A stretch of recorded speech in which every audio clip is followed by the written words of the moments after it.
Microphone. Mayor, microphone. Good evening. This is the Olivet City Council meeting for June 8th, 2021. Can we have roll call, please? Councilmember Carl, Here. Councilmember Waldman, Here. Councilmember Springer, Here. Chairman Weil, Present. Mayor, Present too. Oh, I'm gonna change mine to still here. Okay. All right, can we have the city manager's report, please?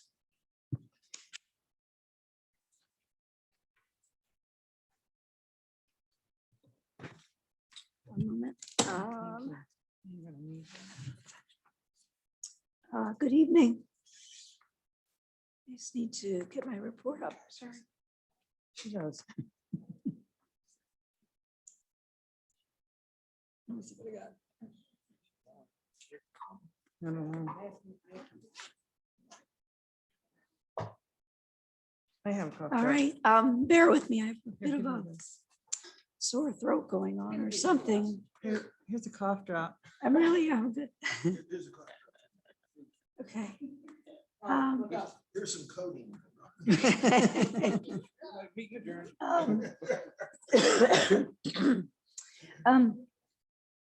I'm not sharing. I apologize. Hold on one moment. All right. We can always come back to you. Now, nope, I'm ready. I am sorry. I was just. So I have the city council report for June 8th. We have, as I think people are aware, the intersection at North Price Road and Olive Boulevard is going on this northern section of that. So North Price going south has always been an issue. It's been an issue, I think, since the construction of the I-170 overpass, in which they had the 3 lights up, there are only 2 lanes in there. And as a city, the council is aware, we have been working with multiple entities on different studies of that intersection and possible improvements. We are now in the position where we are engaging access engineering for work concerning that intersection and looking for ways to improve access from the southbound north onto Olive. This engineering will include review of the available traffic studies. They'll perform some site inspections. They'll prepare a concept plan and then prepare some construction cost estimates. And the goal of this is at the end, we'll actually have a plan that we can fully engineer and then construct.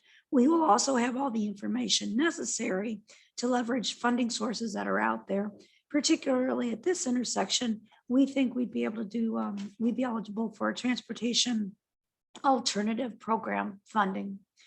And so we continue to work at that area. One of the other things that we have also been looking at is the intersection at Dealman Industrial and Olive. And looking at looking at the possibility of the impact of having a right turn only lane come off of that area as well. And again, what we're trying to look at is give that the industrial park up there, the folks that are getting off work, various alternatives for leaving their work area. Another projects, we had a great meeting yesterday with 39 North staff. We met with the Caller is still the new executive director of innovation partnerships. Although everybody who started last year during the pandemic, it's like they kind of are new. And Stephanie Regagnan. And it was a great meeting. It was an opportunity for us to introduce Don Doty, our new senior planner, to the group at Danforth Plant Sciences, as well as Janet Wilding with 39 North. And we were able to really kind of focus even more on other ways we might be partnering. We might be able to partner together. And Dawn, actually, when she worked with the St. Louis Economic Development Corporation, did worked with Janet and did some, and Carla Rober in the past as well. So they also know each other both professionally and personally. So I think a lot of what could happen in there is just a bit more sharing of information, which will be good. Last week, we also had a very fruitful meeting with city staff, Paul Martin, the city attorney, representatives from Opus and the Great Rivers Greenway. And we discussed where there's a possible intersection of the Centennial Greenway at that development. And it was I think that GRG left the meeting with a lot more information and a lot more hope in how they can move forward with finalizing their easement that's required from CVS. So again, I think it was a really great meeting.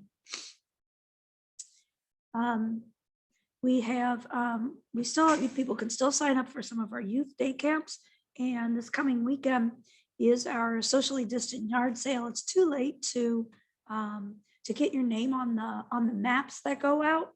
But you can still have your garage sale on that day, and it's from 8 a.m. to 2 p.m. Oh, I didn't actually do that one. Upcoming meetings, we have the Park and Recreation Commission meeting June 16th.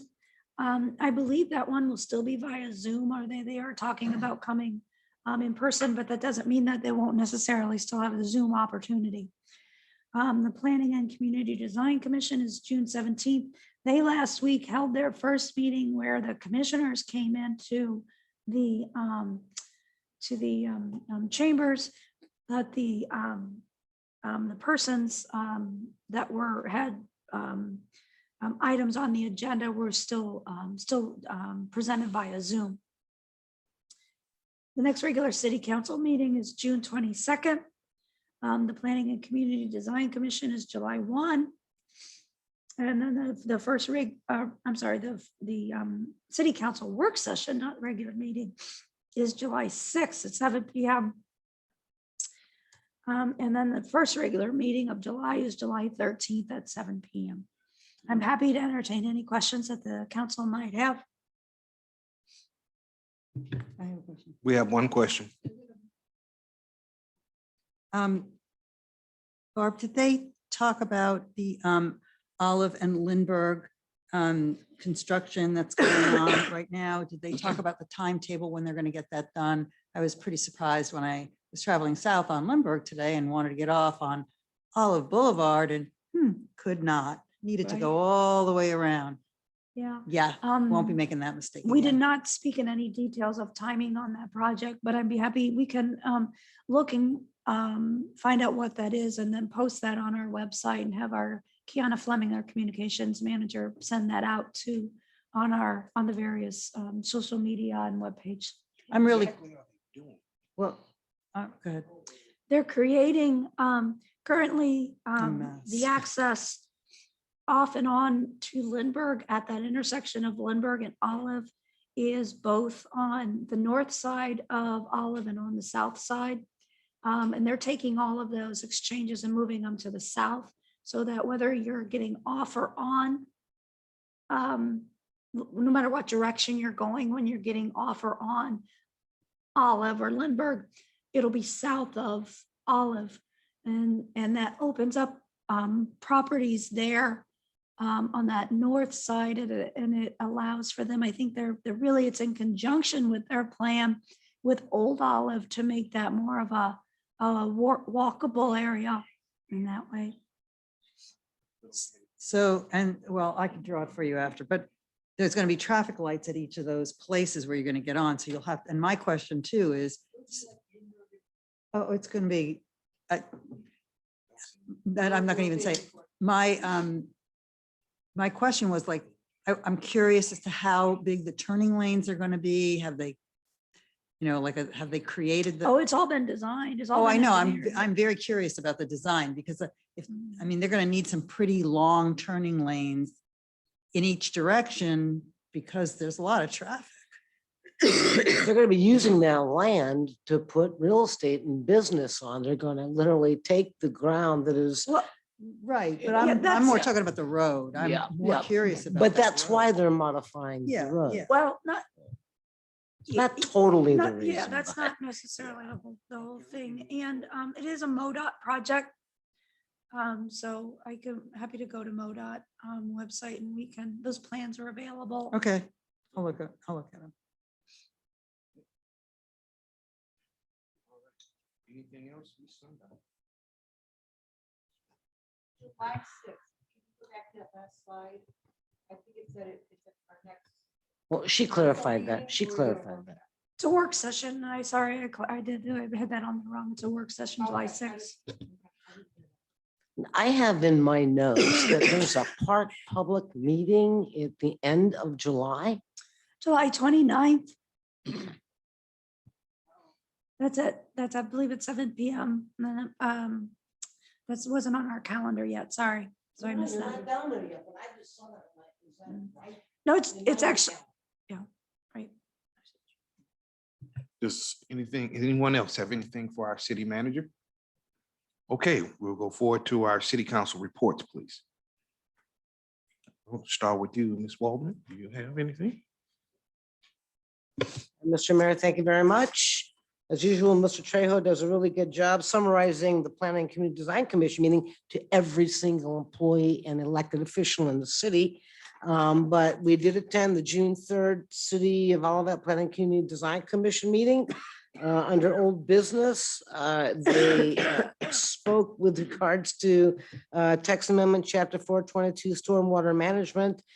Because of the Birdie Lane project, the concern of whether there is being a double, requirement of them for stormwater runoff, even though that they've identified their own internal system to deal with runoff. So PCDC is still in discussions on that. There are, some concerns that were expressed, yet it will move forward in continued conversation. The city of Olivet asked for the salt and bin yard. It was presented to Planning and Community Design Commission, and it was approved 4-0. They were very concerned with regards to, they were curious, not concerned with regards to the materials and the longevity of the product. 20 Hillendale Drive, a fence variance was allowed. It was approved 4-0. There were concerns, but the city has to work within trying to be friendly and good with people that sometimes begin to do something and don't realize they have to deal with a permit. So that got approved. Meeting minutes of March 3rd and March 18th were approved.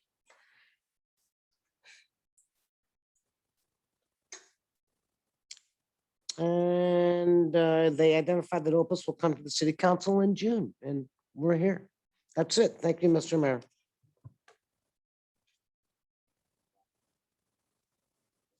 I have not attended any meetings since our previous meeting.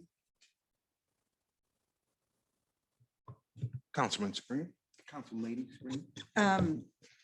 I attended the weekly turkey trot meeting on Friday, so our shirts are fully designed now.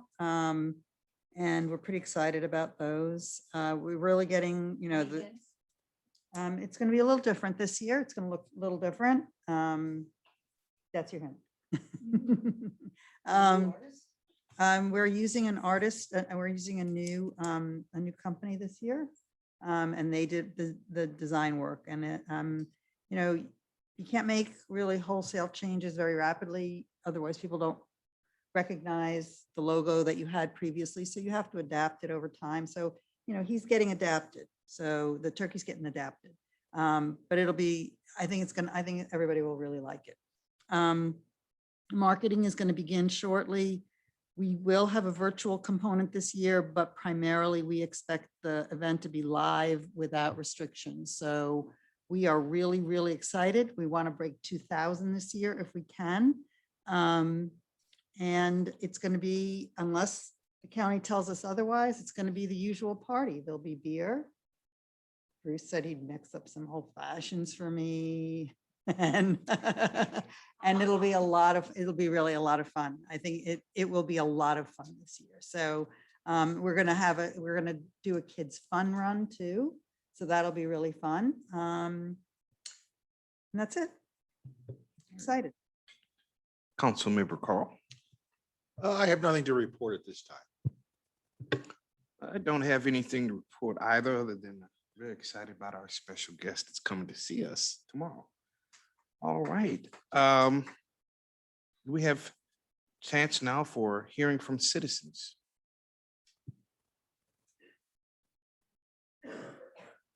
Seeing none. Oh, okay. Oh, she's walking out. Okay. Now can we get an update on the MSD project at Cherry Tree, Crabapple, and Ingle?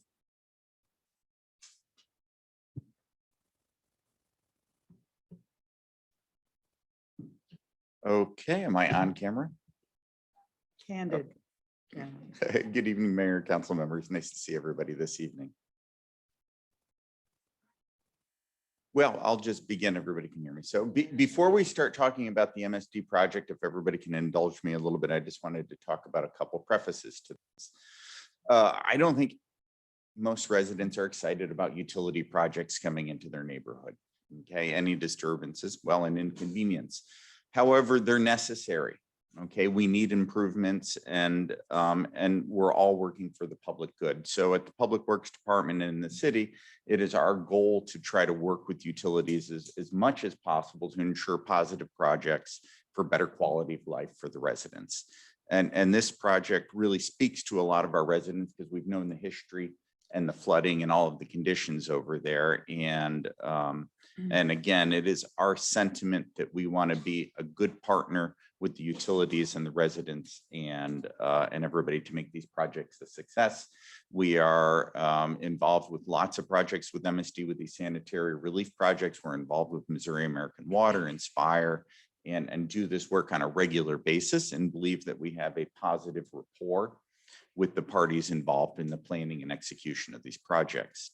One of the goals over the years we've noticed is that while we might work with the utility, a number of different contractors or subcontractors or workers will come into the project. And we said, well, Bruce and the Public Works Department and everybody feel that you should know how to repair a street. If that's your business, we better come up with a guide. So we started this back in 2017 and put together a couple of guides about what our expectations are, either for a contractor who's doing a demolition and has to abandon a water or sewer tap, all the way through a utility project such as this. And the goal of the guide here, we just did an update this year, isn't to come up with a solution for every scenario, but to establish a framework of expectation for the quality of work that we want in our community. And this guide applies to public streets, to private streets, anywhere in town. This is a minimum standard of best practices. And we, in my opinion, explain everything ad nauseum and include references to all of the things that the city is not capable of putting together as the 1,300-page specification guide from St. Louis County. So all of the steps of the process are defined. We establish what we expect. When Missouri American put a project out to bid, we give them this guide. It has the street inventory, all of the information, the contact information, and it is a preface to beginning this project with a plan for success, right? That's what we're looking for. So stepping back, we've talked about this project. In fact, I think in my status reports, I've applauded KELP on doing positive work, getting the storm pipe installed. The original project completion date established by MSD by contract was in March. They were piped in mid-March, which means all of the stormwater pipe was installed and approved by MSD. The weather conditions in March are not always conducive to doing asphalt paving. So I wrote them a letter and said, dear MSD, KELP Contracting physically is not allowed to place asphalt on this scale on city streets unless We've had a number of days above 50 degrees, and the temperature on the day of paving is 50 degrees and rising, right? If we don't have the proper ground temperatures, the asphalt on the bottom will cool faster than the asphalt on the top. You don't get a uniform mat, you don't get proper compaction, and you get asphalt failure, okay? However, you can still do concrete. You can still begin, site restoration and putting things back together the way they belong. We had numerous meetings with the contractor on site and brought MSD into the communications and said, what's your plan, folks? We need to see a plan of how you're going to restore this project and when are you going to finish it, okay? About mid-April, we started hearing concerns from the contractor, Kelp Contracting, that they had lost one of their subs, which was a key component to their percentages of the MSD requirements, okay? And this contractor had been awarded, as their subcontractor, but was not able to complete the work, okay? So the crutch they were using, we can't get our concrete and asphalt guy on site. MSD will only let us use this guy. And I said, well, that's not good enough for me. So in mid-April, I started communications with the construction supervisor, the senior inspectors, and many people at MSD, holding communications with them and said, I get it. We have goals that we need to meet. I've been here before. We've all had to look at that project and say, what happened to the tile guy who was supposed to finish my bathroom? Okay. But at some point, there just aren't enough excuses anymore. So we have dialogue. I have significant correspondence with all the parties involved. They finally established a schedule to have the work completed 100% before Memorial Day. Okay. And I can tell you this with certainty, this project was attainable. Okay. It was not a project that I believe they were putting such an aggressive schedule on that they were set up to fail. Okay. And certainly they had ample opportunity to leave this in a respectful manner for our residents. These photos were taken Sunday. Okay. This past Sunday. Okay. And last week I had an absolute fit with everybody involved asking who in their right mind would leave a project in this condition and use the excuse our project manager is on vacation. Okay. They had notice in March that my eye was on this project. Okay. Watching it. Okay. And the clock was ticking. And I just don't know in what world they would expect this to be okay, because it's not. Okay. And the photos are in there. This project, these photos go all the way from north of Engel all the way down to the path. And I apologize for not getting this up earlier. I couldn't, and I to rotate the photos, and I just couldn't get it done today. Okay. So it is, and I got to thinking about this, and I said to myself, so when I go out and I meet with the workers and I tell them, hey, you have to do it this way. They're nice people, but I'm afraid it's the culture of supervision that establishes the expectation that it's okay to walk away from a job like this. I don't know how the owner of the company, the project manager of the company, the employees of the company, the field level inspectors of MSD that drive by it every day, and the senior inspectors of MSD, could ever think that this would be okay, because it's not. March, April, May, June, okay, is where we are. So our goal today is to bring this communication to you and deliver a message that we do not accept this, this performance, okay? And we are horribly disappointed in MSD, their supervision, the contractor, and their staff. They were fully prepared, like I said, for this entire past week to not have a person on site at all and ignore the job, okay? So we have had a series of meetings with them, including me calling the senior management and saying, congratulations, you just made the agenda of the city of Olivet. And we're going to have a candid discussion about the performance of the contractor and this utility working with our residents in the community. Okay. They have since, I think, had a serious conversation at the table and are trying to make amends. But that is not an excuse for the performance that they've laid out for us here. And especially on a project that I was so excited about. I was really just looking forward to having resolution to the stormwater problem for the residents at Cherry Tree and solving this. So it was a really big disappointment to be here now and to be dedicating so much time, having to manage a project for them. I'm over there in the mornings and the evenings, the weekends, and the times we get calls from the property owner, they forgot to put the cones up at the end of the street again, and somebody drove a truck onto the trail. We had a UPS truck. Think they could turn around down there, one of the map things. So like I said, it's just a culture that isn't conducive for working in this environment. If you want to go into an industrial park where nobody's around, that's your business, but it's not cool here.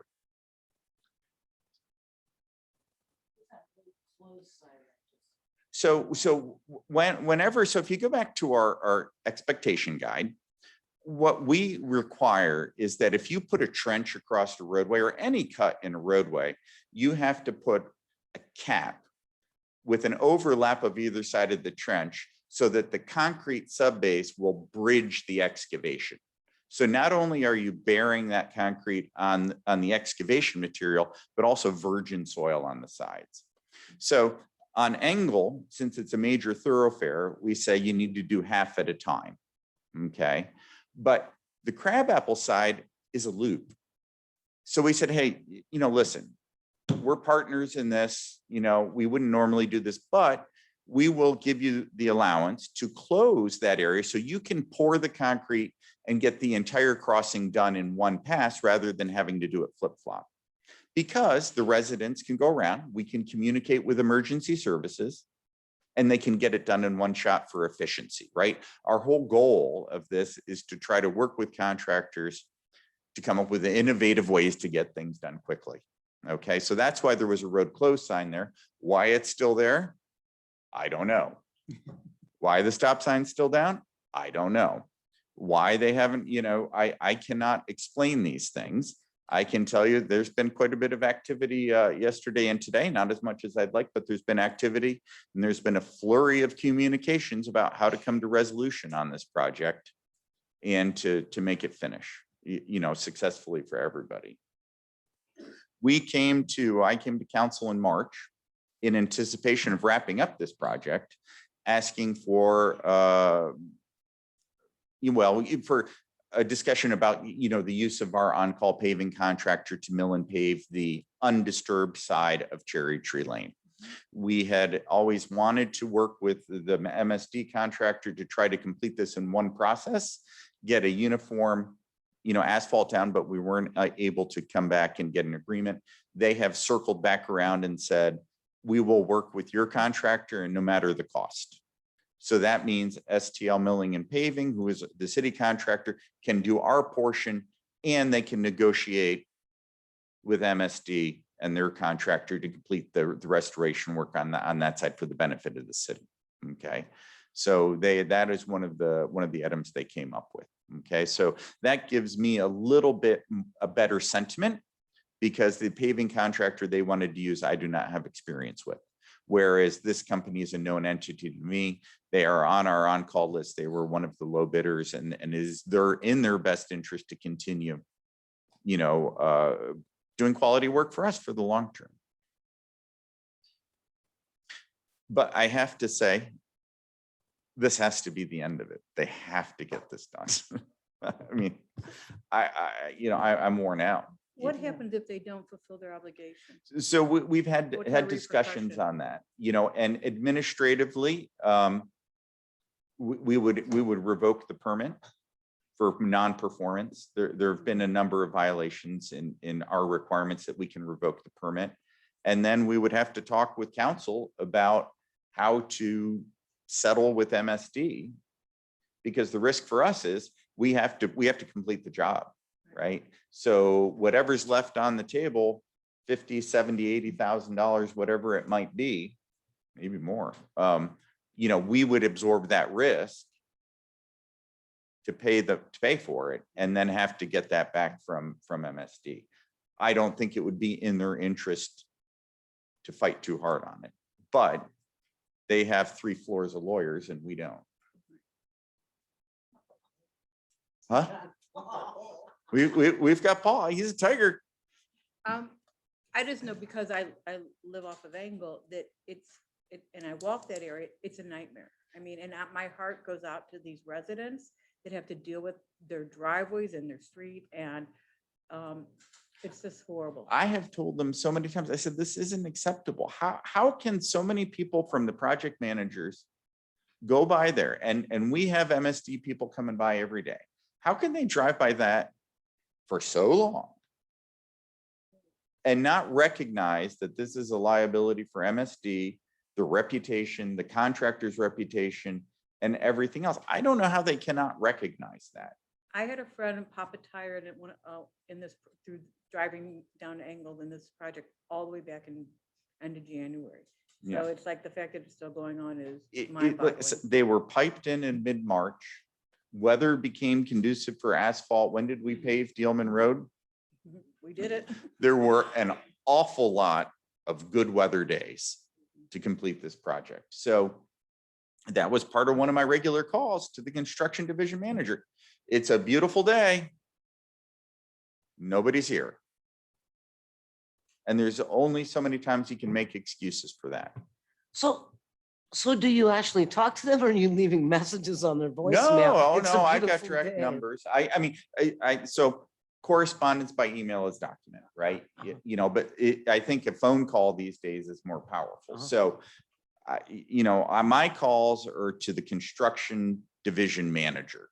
Okay, not to the field inspector, not to the junior inspector, not to the senior inspector, it's to the construction division manager. You know, and saying, you know, I explained to him this. I said, listen, we are an advocate for MSD in the community because these projects benefit our residents.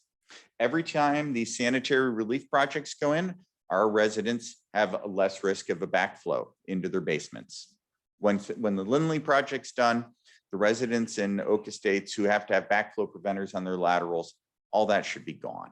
Okay, so it is a quality of life. It is our mission. That's what we do, right? We want to ensure quality of life. So we work as much as we can whenever possible. And you got to remember, Bruce is 20% of the Public Works Department. Okay. So, you know, there's not a lot of us go around, but when I get a call from Steve Roberts or one of the engineers working on their projects, I try to put things aside and help them out so that we can move things forward. Okay. Are you looking for a statement from all of us tonight or for someone on this council to make I- a phone I- call the- just to know? I wanted everyone to be aware. I don't know how many calls folks are getting. Usually when a call comes in, you know, it comes around and we get to talk about it. But this is getting to the point where everybody had to be brought on board to know the whole situation, that this isn't something that Bruce has no idea about. Okay, we are in the muck with this, trying to get this thing resolved. Okay, and it is not for a lack of effort because it began in mid-March. You know, when we started talking about procedurally how they are going to finish the job and the restoration, which really our standards don't govern stormwater sewers. Our standards are about the restoration. The stormwater sewers were designed by MSD engineers. You know, that is their purview. The restoration is mine. So while we went by and we did inspections, we checked in on the job, we took the photos to ensure that you know, what they were putting down, you know, still met our pavement standards. You know, that wasn't our oversight. This is. So you sound awfully frustrated. You're not a frustrated guy, Bruce. No, in fact, you know, I told them point blank when we met, and I said, I don't know you. I know the company. I've dealt with you guys before. Said, I'm a really nice guy and partner until. And we hit that last week when I was absolutely ballistic, frustrated that they had the audacity to abandon a job in our community and not make any effort to do anything. There were so many things they could do. And when I had asked them about accelerating the schedule, trying to push things forward, it was this cacophony of, oh, well, he said I can't do this. They said I can't do that. We can't do this. I'm only supposed to have one mobilization. It was like arguing with toddlers. I was absolutely. I do think we can sense the frustration. that staff Okay. has So had. to be clear, And so, so I'm just gonna, really, this was just for information for the council. We anticipate you might have questions from residents. We know that, Maxine has seen the site. And so it's really just, an update. Anything else that would come next, any kind of permit work or anything that would happen at the planning department level. And so this is really just an update and a little bit of therapy for Bruce. When you say permit for MSD, is that any other MSD project and all that? We're gonna say No. no? No, Okay, just this, okay, yeah, okay. this project. okay. The project clear. Yeah, Right, and the so- project, and that was an important project. That was a project. When I started here, we thought we've already put $90,000 into that area prior to this work happening, trying to help the residents with stormwater issues that they had. This will help resolve those stormwater issues. And so that's what we're trying to say is we need these MSD projects to occur because we can't complain about stormwater and then complain about MSD fixing it. But we do have some expectations of how jobs will be completed in a timely and professional manner. And we just wanted you to be aware that we're aware. And this is the same procedures. Missouri American started 2 projects. We've done several Missouri American projects around. So it is not, this procedure is not exclusive to MSD. It is anybody who's coming in town to do utility works. Okay. So it is a blanket standard of operation. Okay, thank you. Sorry for venting. Yeah, maybe. Yeah. Okay, we're going to Bill 2950, an ordinance making appropriations for the current expenses of the city government of the city of Olivet for the fiscal year beginning July 1st, 2021, adopting a certain budget and adopting a certain salary schedule. First reading for consideration of an ordinance to adopt the operating budget for the city of Olivet for the fiscal year beginning July 1st, 2021 and ending June 30th, 2022. Thank you. Our finance director, Darren Mann, is not here this evening. This is really just the first reading of this. And it's at the next reading where we have our public hearing, where we'll give a presentation of the budget. I can tell you, we have just a few new initiatives in this budget. We have funding for the comprehensive plan. We have funding for police body cameras. We have funding for additional training for police. We have some new training in for the fire department. And so there are some new vehicles in here. But really we've tried to keep the operations still pretty tight to where we were this year. We are feeling better about the revenue that's been coming in. And so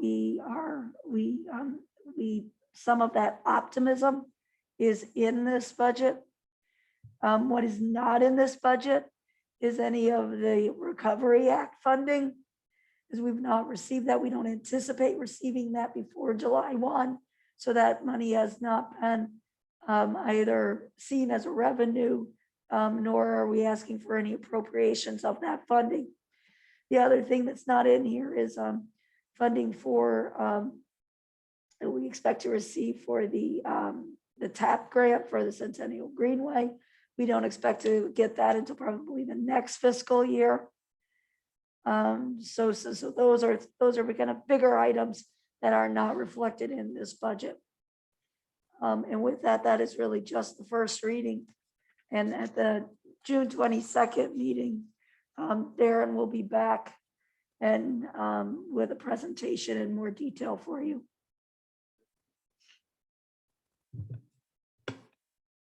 Any So Ms. questions? of the Sondag, council? I sent a question to Darren Mann. Will he be able to answer that question at that next meeting?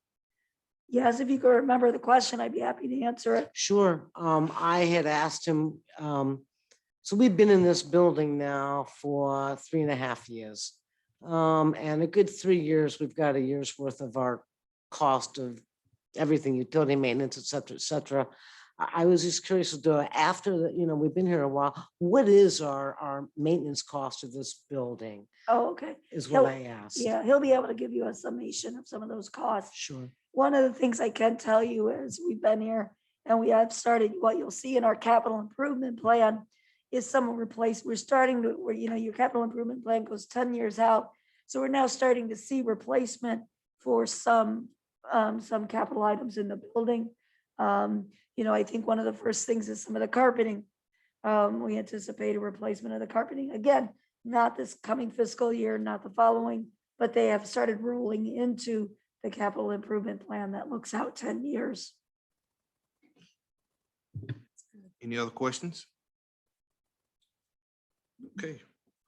All right, number 8, we're Bill 2951, an ordinance approving the final subdivision plat, Olive Crossing subdivision, to create 6 lots of record within the 14th acre redevelopment area.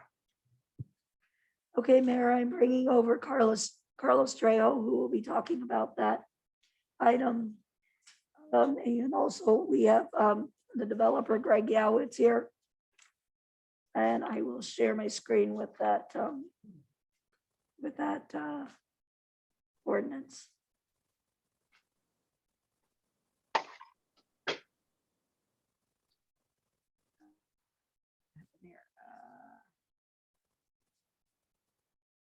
I need to close this out real quick and one moment.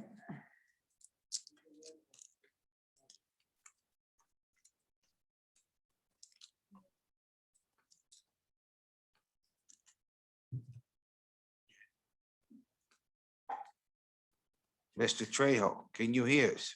Yes, Mayor. Good evening, Mayor, members of the City Council.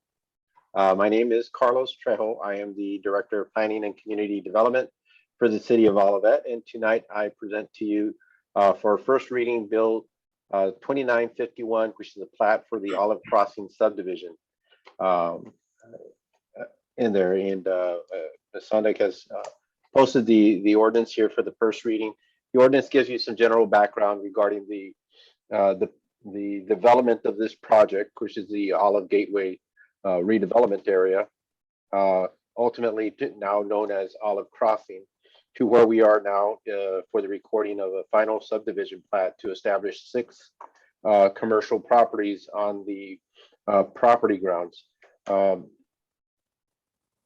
process is very administrative, but this one's kind of exciting because this is the official document that will establish the boundaries of the planned development district, our first planned development district that was established in the city of Olivet under the MU zoning district.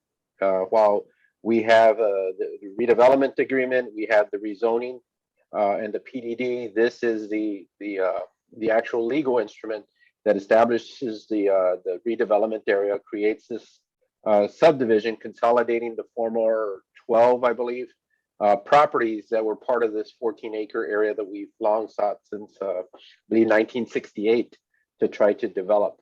It establishes the 6 lots, but there's also things that occur here that I want to note as part of this development. It dedicates access right away that the developers acquired to the Missouri Department of Transportation. It also dedicates access right away to the city of Olivet. This access being specifically for infrastructure improvements or road improvements that the developer is being required through the permitting process to do, both on behalf of the Missouri Department of Transportation and on behalf of the city of Olivet. Those improvements, of course, were reflected in the traffic impact analysis that was submitted during the review process.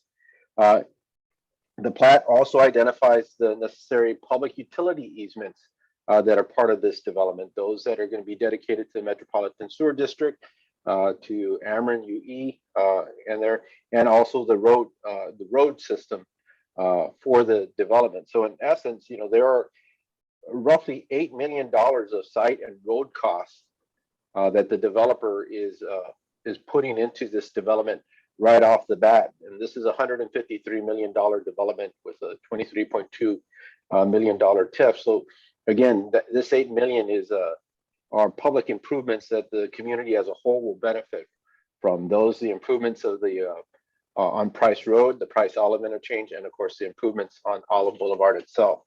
Again, this is the legal instrument that would essentially secure the boundaries, the creation of the lots, the dedications of right-of-way, and the utility easements. And this is before you for the first reading. I'd be glad to answer any specific questions. In the process, the amended PDD Master Development Plan is coming to the council at its next meeting. All this is just the legal instrument that's recorded to establish the Olivet Crossing subdivision.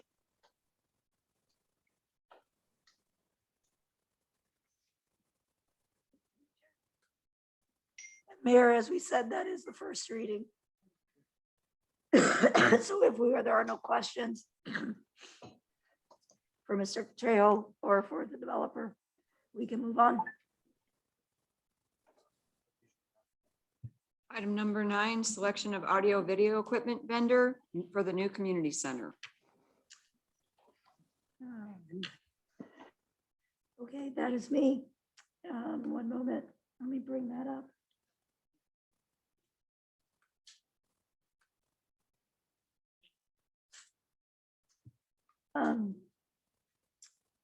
One moment, sorry.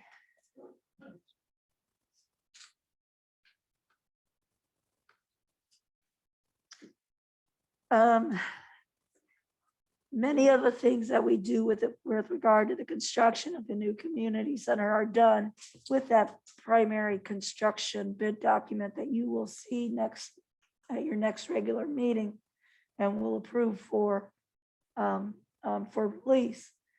There are certain specialty items that we contract with separately. At your last regular meeting, you approved an agreement for fitness equipment.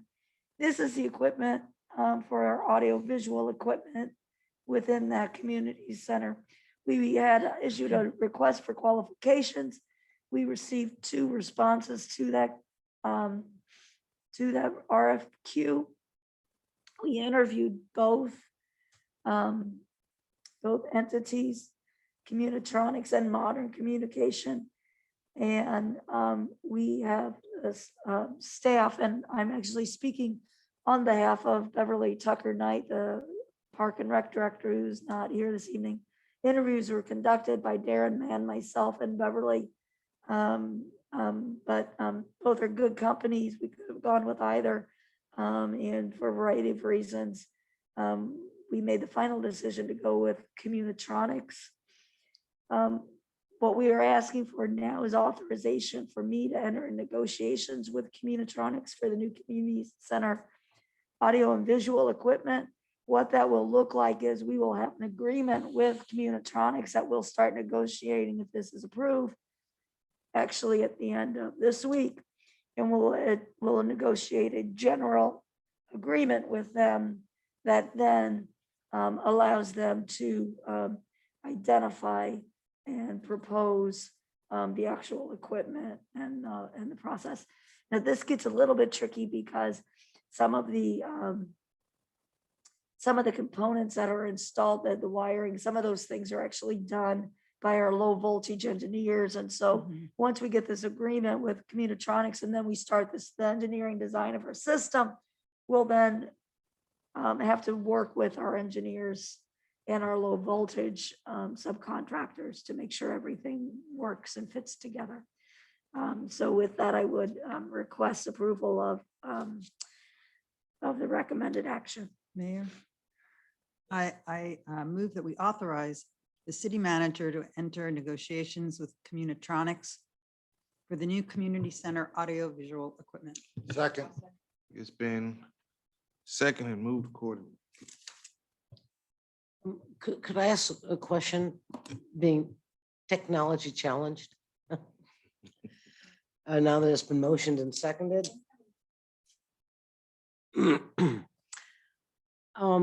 Do we know all of the electronic equipment that we're gonna want in the community center and they're gonna focus on it all? Or just out where the public, is anticipated to have their space?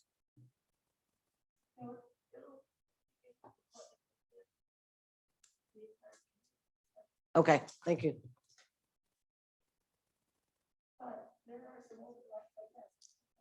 It doesn't include like security cameras or that type of thing. It really is just for, our telephones. They may connect to those things, but this isn't what we've hired them for. Okay. Councilmember Carl, Yes. Councilmember Waldman, Yes.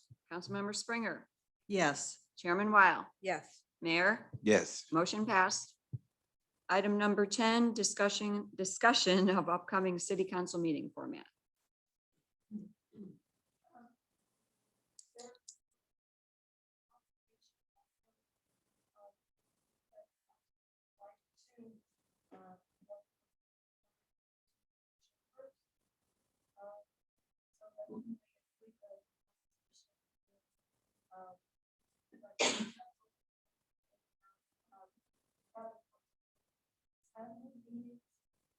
As well as a conscious decision of when public does come to the meeting, want to offer Zoom as another alternative way. So I would start with probably the first question of what council might back to we would be prepared to have seating separated. We would still be social distance. We would probably require folks to wear masks. If our flow, Okay. even the we'll- vaccinated people would have to wear masks. at this point, I myself just ask folks to wear masks in general because it's not comfortable for us that we have to have somebody at the door asking if people are vaccinated. Unless the council just wanted to say, if you're vaccinated, you don't have to. But at this point for the city hall, we still require people to come in with masks. And I guess my question is then, are we going to wear our masks again? I wouldn't anticipate that because you've all been vaccinated. People. But I guess it would be personal. I understand that. I'm just trying to make sure in my head that I square the round, that if I'm going to ask the public to do it, even if they've been vaccinated, then should I not do the same, even though I've been vaccinated? I don't want to be a hypocrite. It's up to, I can tell That's you, just I'm, me. if the council would like to have the sign that says if you've been vaccinated, you do not need to wear a mask. That's fine. That's part of your conversation of how you want to do this tonight. I would request that staff not be asked to require people to show a vaccination card. No. So that would be my only thing. However, the council wants to do it, that would be up to you. We would keep the distance from the dais, from the public. And we would probably look at, items on the agenda that we think might, I mean, typically we don't have a very big crowd at the meetings unless there's a hot topic. All right, I'd like to have the opinion of the rest of the council. I haven't finished my opinion, but if Oh, you'd oh, like to you go on. still, oh, you still Because talking? I want to speak on the whole thing. I don't, for me personally, if people come back July 1st, I'm cool with that. Give us a little bit of time to make sure we get everything set up.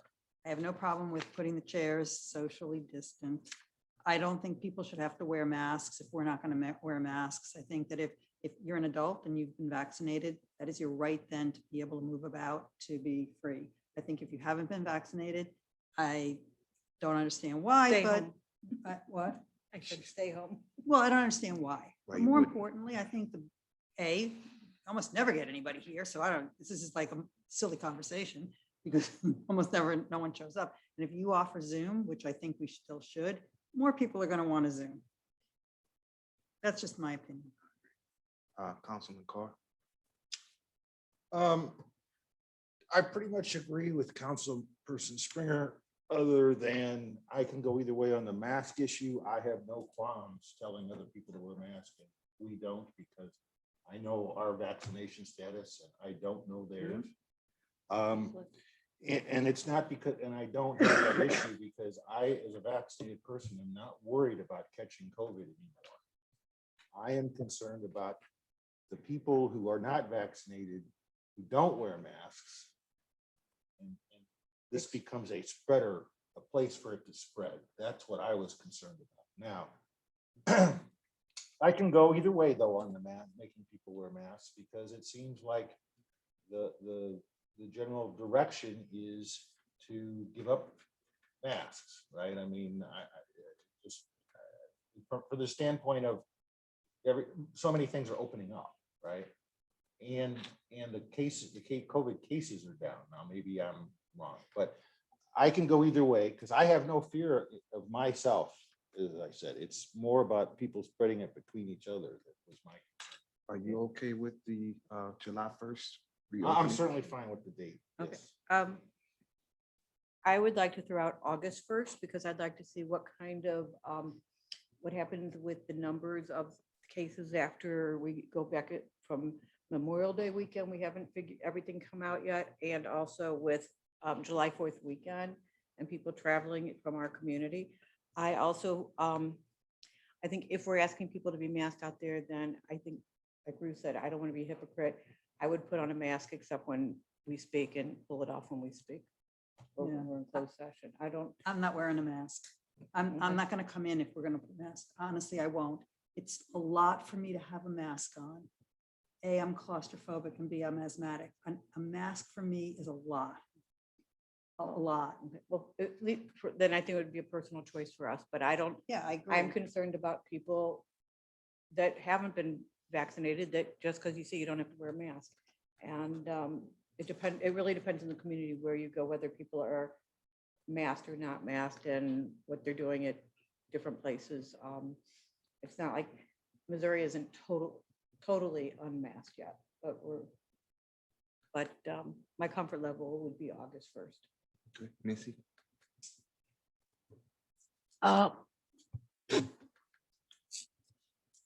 My concern is that, yes, the vaccinations are to keep us from dying and keeping us from going into the hospitals, but the numbers that are going up, No, they're not.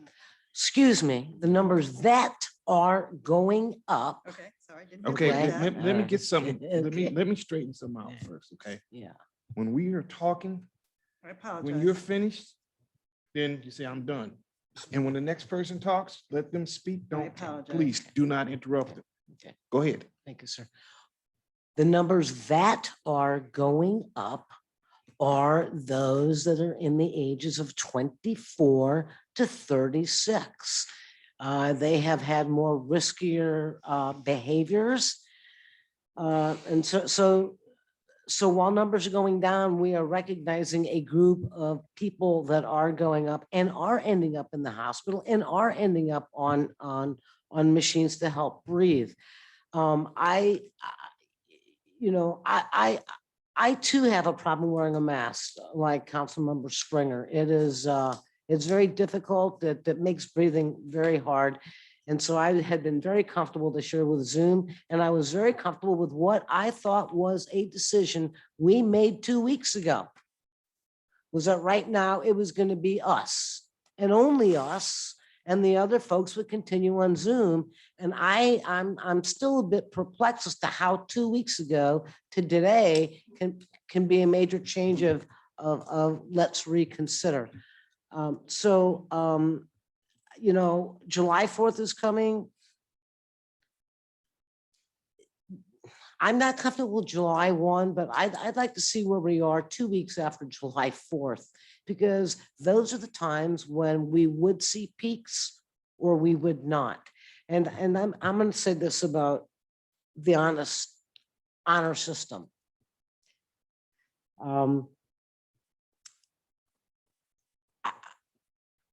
I don't know whether the people that would come in here are vaccinated, and private business is going to be expecting their employees coming back to show that they've been vaccinated.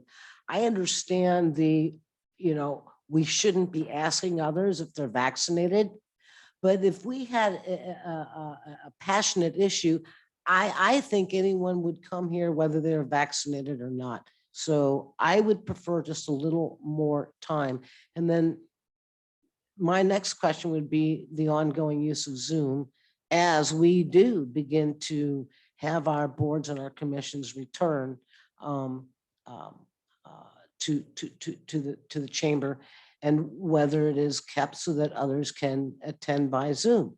I have watched these numbers all year long, and I really thought we'd have larger attendance of people listening because we had Zoom. And it was the same thing. If it's a passionate issue, then we saw maybe 35 to 40 people. Other than that, you had 2 or 3 or 4. And I understand that maybe that's what it will be when they come back in here. But let's measure the crowd activity and what numbers look like. So I'm more comfortable like July 15th. Not exactly July 1st. Okay. And I don't want to wear a mask. Okay. Here's my point of view on this. On the honor system, I don't think that people are honestly going to tell the truth anyway. It just is what it is. I work in the public, and most of the employees at my store walk around without a mask. I'm not saying it's the most prudent thing to do, but I am inoculated. I've had my shots. I'm not concerned about getting anything from anyone that comes into this building. The people who have chosen not to get a shot, I can't worry about them. That's the choice you made. We're adults. And if you chose not to get it and the levels start to rise, you did that to yourself. You've had more opportunities than ever right now to get a shot, and you chose not to do it. I think that the levels are now low enough, and I think we should still continue to have Zoom. And Vince, you got a point. It isn't a lot of people watching, even on Zoom. It's not like Netflix or something like that, so nobody really cares. Well, at least somebody cares. But I don't think we're going to have people kicking the door down to come in here July 1st. I really don't. And I think that it's going to be up to individual choice. If you want to wear a mask when we open up July 1st, I'm all for July 1st. If you want to wear a mask, wear a mask. But you don't have to. If you've had your shots, you're no greater risk than going up to the grocery store, I don't think. If we have at best maybe 5 people, I would be surprised that come into our meeting on the 1st. Those people are itching to get out. Not to hear. Believe me, if they're ready to get out of here, they're going to be going someplace other than here. But that's my 2 cents on it. That's all we got to say about that. What's next? So is it just? Yeah, Who's for July 1st? Raise your hand, please. I'm okay with July 1st. I'm okay with that. Okay, who's okay with none of us having to wear a mask? That's a personal choice. Okay, all right, then so it will be July 1st, no mask is optional. That's on the council or what? Meaning that we will open to the public July 1st. With them having no mask, If they don't want to wear a mask, they don't have I to. won't be here. I'll be on Zoom. Will you wear a mask? I'll be on Zoom. I work with infants and I'm What? not gonna be in a room filled with people not on, in a mask. This room is not going to be filled with people. Is there a number of people that would make you comfortable that come in? No, this is, Okay, well, let's go on to the next, go on to the next. let's item. go on to the next item.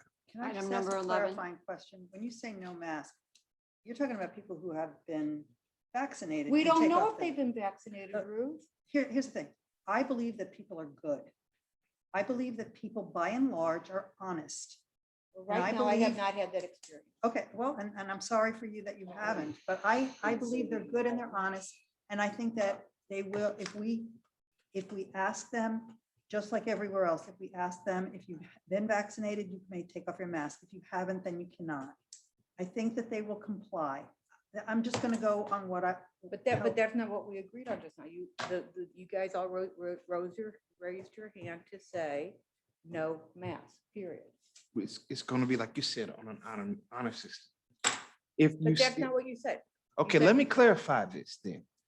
We'll go on an honor system for those in the public and those who sit up here. If you have been inoculated, fine, you don't have to wear a mask. If you still want to wear a mask because there's too many people out there in the crowd who say they've been inoculated and don't wear a mask, you can wear a mask. Bottom line is we will give you the option to wear it or not wear it and to be honest about your being inoculated. And that's how I feel about this. And you guys can't agree or disagree, but that's my 5 cents into it. It's 3-2, so you win. But we win because we are a team. It's 5 fingers on a fist. Okay. Okay. Okay, so let's go forward. Item number 11, hearing from citizens, part 2. Go ahead, sir.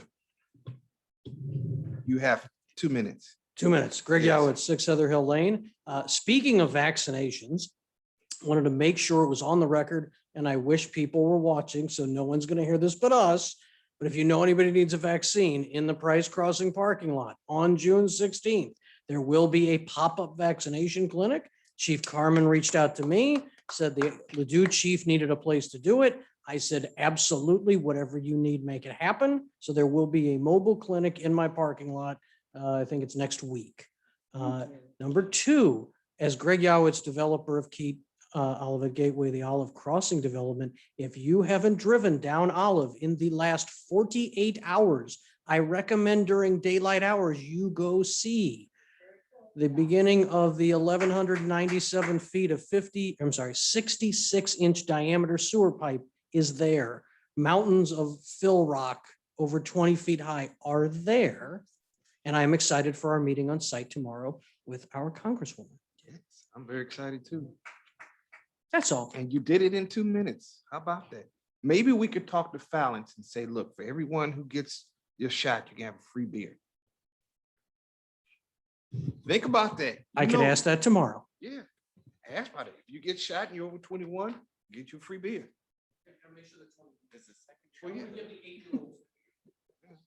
Give them some NyQuil.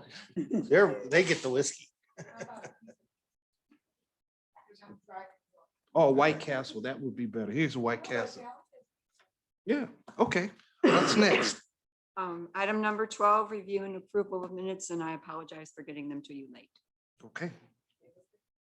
All right, can I have a motion to approve the minutes? Mr. Mayor, I make a motion that we approve the minutes from the regular meeting of May 25th, 2021. Do I have a second? I'll second that. All right, it's been moved and seconded.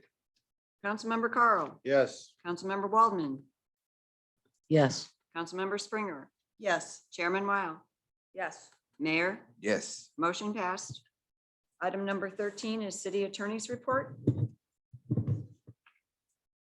Mayor, Council, I don't have any report this evening, but I would like a closed session to discuss several items under attorney-client communications, disposition of city property, Negotiations with employee groups and negotiated contracts. That would be 610.021.1, 2, 9, and 12. Can I add one personnel matter?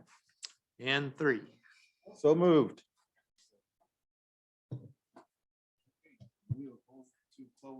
Second, was there a second? Second.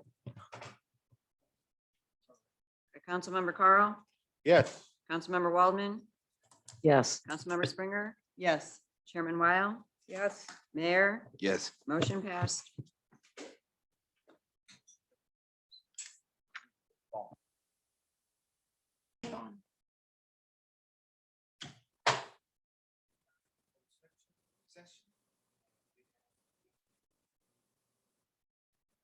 Second.